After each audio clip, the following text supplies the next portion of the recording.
It's quite ironic, isn't it? For years, Russia has been known as a powerhouse of global energy.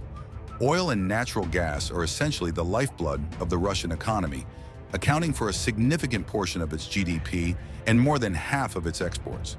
But now Russia finds itself in an unprecedented situation where the very resource that has made it so influential is turning into its Achilles heel. Let's break it down. Picture this: a nation that has built its entire economic foundation on abundant energy resources suddenly finds itself with too much oil and gas and nowhere to put it. It's not that Russia's fields have dried up or that demand for energy has disappeared. Far from it. The issue here is that Russia can no longer sell or store its energy resources the way it used to, thanks to a combination of international sanctions and targeted attacks from Ukraine that have crippled critical infrastructure. We're not talking about a temporary inconvenience. The impact of this situation is deep, long-lasting, and could very well reshape Russia's economy for decades to come. And this isn't a doomsday scenario dreamed up by Western analysts. These are real consequences tied directly to the war in Ukraine and the cascading effects of Western sanctions. In fact, Russia itself has long acknowledged the risks that come with turning off oil wells, especially in the frigid Siberian wilderness. So why does this matter? Well, the current war is pushing Russia to do something it has always dreaded: shutting down its oil wells, particularly in the coldest regions of Siberia. You see, turning off an oil well in the middle of a Russian winter is not as simple as flipping a switch and turning it back on whenever you feel like it. Oil wells are complex beasts, especially in extremely cold climates. Freezing temperatures can cause significant damage to the wellheads, pipelines, and other crucial infrastructure. In some cases, these wells may never return to their full production capacity once they're shut off. That's a massive problem for a country like Russia, where oil revenue has long been the backbone of the economy. Let's go back in time for a moment to understand the gravity of this situation. In the late 1980s, when the Soviet Union collapsed, Russian oil production also took a major hit. The country's energy infrastructure fell into disrepair, and it took Russia over 30 years to restore production to pre-collapse levels. That was with substantial help from Western nations, who saw value in bringing Russian oil and gas back to the global market.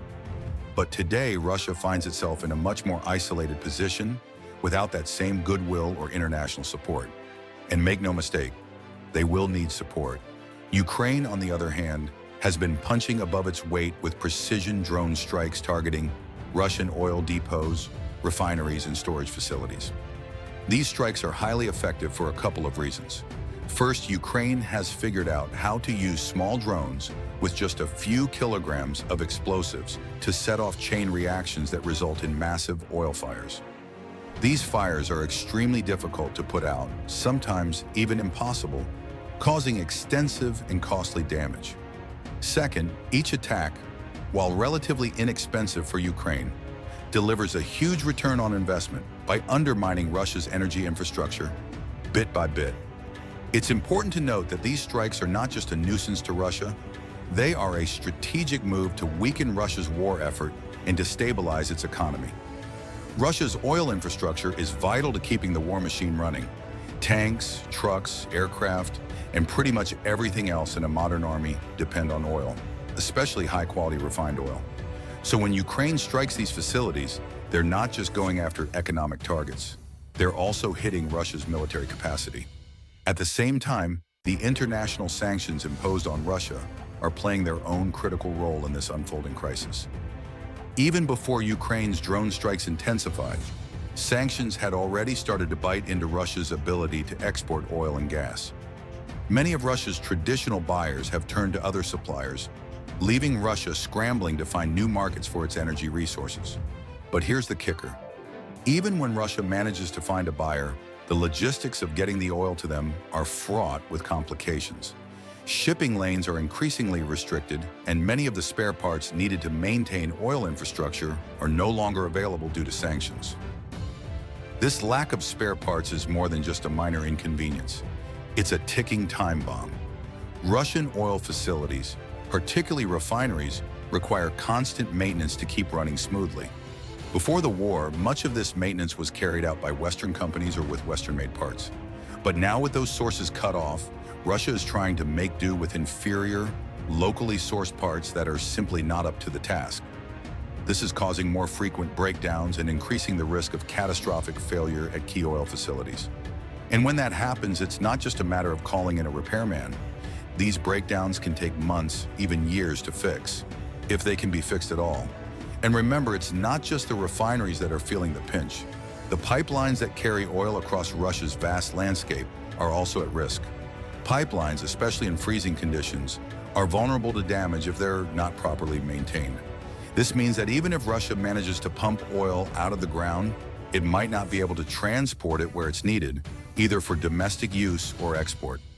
The last time Russia had to deal with this kind of widespread shutdown in its oil industry was back in 1989, and it took them more than 3 decades to recover.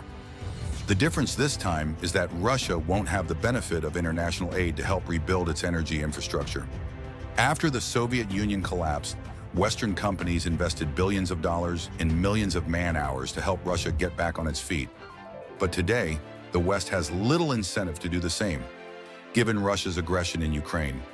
And without that support, Russia is in for a long, painful road ahead. So what does all this mean for Russia's future? In the short term, they might be able to paper over the cracks with propaganda and government reserves. But those reserves are not infinite. Eventually, the Russian government will run out of money to pay for its military, its social programs, and its bloated bureaucracy. When that happens, the Russian people are going to notice. They're going to see that their standard of living, which has already taken a hit due to sanctions, is falling even further. And once that reality sets in, we could be looking at widespread unrest. Already, there are signs that Russia's energy crisis is reaching a tipping point. The government has been forced to make oil production numbers a state secret, which is never a good sign. And even though the Kremlin is trying to downplay the severity of the situation, the reality is that their oil industry is teetering on the edge of collapse. Russian oil companies have had to stop exports of refined products multiple times due to shortages at home, and they've even had to import refined oil from Belarus. An embarrassing situation for one of the world's largest energy exporters. The longer this war drags on, the worse things are going to get for Russia. Each drone strike that Ukraine carries out on a refinery or oil depot has long-term consequences that can't be easily reversed. Each day that sanctions remain in place, Russia's ability to maintain and repair its energy infrastructure diminishes. And with winter fast approaching, the window of opportunity for Russia to stabilize its oil industry is closing rapidly. This is the crux of Russia's current predicament. They are running out of time. The longer the war continues, the more damage is done to their oil industry, and the more difficult it will be to recover. This isn't just about losing short-term profits from oil exports. This is about the long-term viability of the Russian economy. And without a functioning oil industry, Russia's economy will struggle to stay afloat. For Ukraine, this is a strategic advantage that they are exploiting to the fullest. By continuing to target Russia's energy infrastructure, they are weakening Russia's ability to wage war and crippling its economy at the same time. And while Russia may be able to hide the true extent of the damage for now, it won't be able to do so forever. Eventually, the cracks will start to show, and when they do, the Russian people will see the full extent of the crisis that their country is facing. This war, which was supposed to be a quick and decisive victory for Russia, has instead turned into a long, drawn-out conflict with devastating consequences for the Russian economy. And as Ukraine continues to strike at the heart of Russia's energy sector, it's becoming increasingly clear that Russia's biggest asset, its abundant oil and gas reserves, could soon become its biggest liability. In the end, this energy crisis may prove to be the Achilles heel that brings Russia to its knees.